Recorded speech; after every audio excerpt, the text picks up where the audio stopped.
Joining us now, Christopher Jacobs. He's the CEO and founder of political consulting firm Juniper Research Group. Okay, Chris, it's so good to have you on. Thanks for joining us. Okay, you were a longtime Capitol Hill staffer.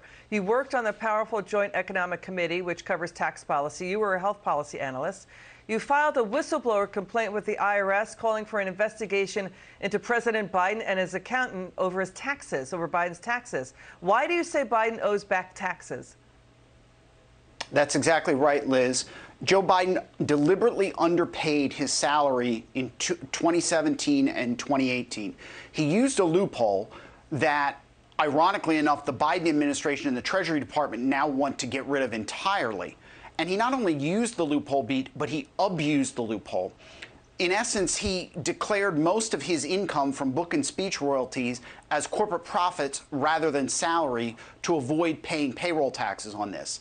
And he did so in a way that is not consistent with, I don't believe, is consistent with the IRS guidelines on reasonable compensation that small business owners have to pay themselves. So he's routing, I think, for 2017, 2018, more than $13 million through these shell corporations to dodge the 3.8% Medicare tax on income. I think Jim Banks said he owes half a million. So because he's done that, you know, it's ironic because I think you've also pointed out that President Biden claimed that, quote, Obamacare is personal to me. It was a big blanking deal. And now he's trying to avoid Obamacare and Medicare taxes. But you're saying there's an actual violation of the law. Can you explain it? Correct. So Congressman Banks said essentially Joe Biden should owe $500,000 if he paid all of his $13 million as salary. As wages, as salary wages instead of corporate profits. I took a more conservative approach, saying that he violated the law because he underpaid his salary. Using this loophole at all is certainly hypocritical.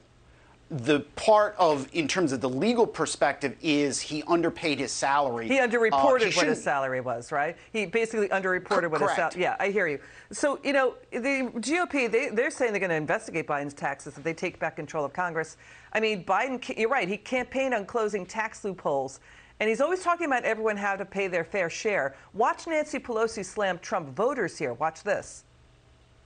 Then in the 90s, the Republicans used that money, big-time money, to win the elections. They weren't supposed to, really, because it's not political money, but it was messaging money. So it was a way to protect the financial assets of the rich, and it still is endless money. Endless money. Now, I don't paint all of those very wealthy people as racist, anti-Semites, and whatever Trumpian, but that's how they vote. So she's saying Trump voters are racist and anti-Semitic. This is next level Hillary Clinton deplorable stuff because they did things like set up foundations, which Democrats have done. So, you know, so this is Nancy Pelosi rhetoric. Now she's going through the jugular, right? Because the Democrats could lose the midterms.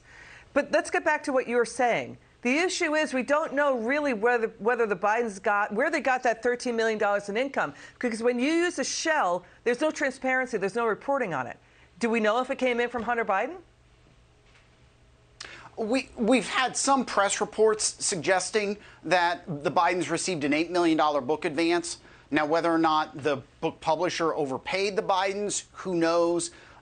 Certainly that is an issue. That's an issue Congress should investigate. Congress should also investigate Joe Biden not paying his taxes. And Congress should investigate, a Republican Congress next year should investigate why the IRS decided to audit Donald Trump in the years before he became president, but decided not to audit Joe Biden, even though you've had these stories publicly questioning his tactics. Is there political partisanship at the IRS? Is Lois Lerner making the decisions about what politicians to audit?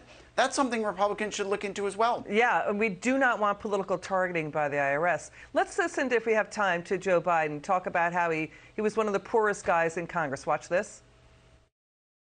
I'm so tired of trickle-down economics. I never found that trickled down on top of my head very much. I was listed, had the great pleasure of being listed as the poorest man in Congress for 36 years. I still had making a hell of a lot more money than anybody else because I was getting a senator's salary. No kidding. I didn't think you should make money while you're in office. Well, by the way, people don't like trickle-down government. Let me back up.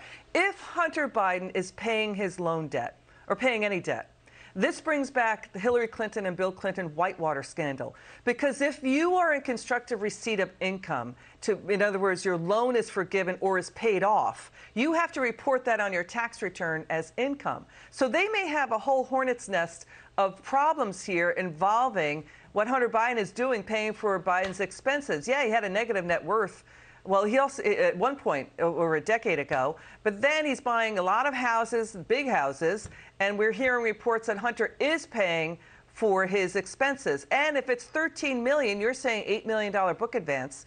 Don't know about the swing in $5 million in that shell company Biden set up. We don't know if it's from Jill Biden's speeches or books or whatever. Your final word.